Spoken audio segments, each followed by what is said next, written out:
తెలుగు రాష్ట్రాలపై భానుడు ప్రతాపాన్ని చూపిస్తున్నాడు. ఎండల తీవ్రత రికార్డు స్థాయికి చేరుతోంది.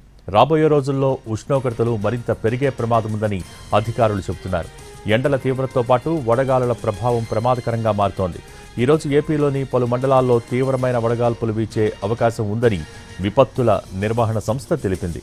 ఉత్తర కోస్తా, రాయలసీమ ప్రాంతాల్లో ఈ ప్రభావం ఎక్కువగా కనిపిస్తోంది. శ్రీకాకుళం, విజయనగరం, పార్వతీపురం జిల్లాల్లోని పలు మండలాల్లో వడగాలుల ప్రభావం ఉంటుందని తెలిపారు వాతావరణ శాఖ అధికారులు. ప్రకాశం జిల్లా మార్కాపురం డివిజన్ పరిధిలోని కంభంలో అత్యధికంగా 43.3 డిగ్రీల గరిష్ట ఉష్ణోగ్రత నమోదైంది. రాష్ట్రంలో ఈరోజు పరిస్థితి మరింత ఆందోళనకరంగా మారనుంది. ఎండ తీవ్రత ఇంకా పెరుగుతుందని అంచనా వేస్తున్నారు. రాష్ట్ర వ్యాప్తంగా ఏకంగా 84 మండలాల్లో తీవ్ర వడగాలులు, మరో 245 మండలాల్లో సాధారణ వడగాలులు వీచే ప్రమాదం ఉందని హెచ్చరించారు.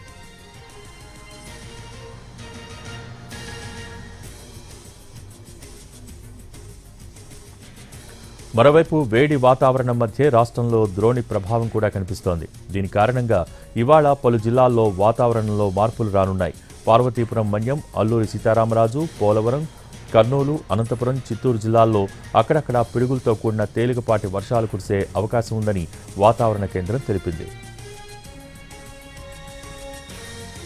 ఇక తెలంగాణలో ఎండల తీవ్రత ఒక్కసారిగా పెరిగింది. రాబోయే రోజుల్లో వాతావరణం పూర్తిగా పొడిగా ఉంటుందని అధికారులు చెబుతున్నారు. ప్రధానంగా ఉత్తర తెలంగాణ జిల్లాల్లో వేడిగాలులు ఎక్కువగా వీస్తాయని హెచ్చరించారు.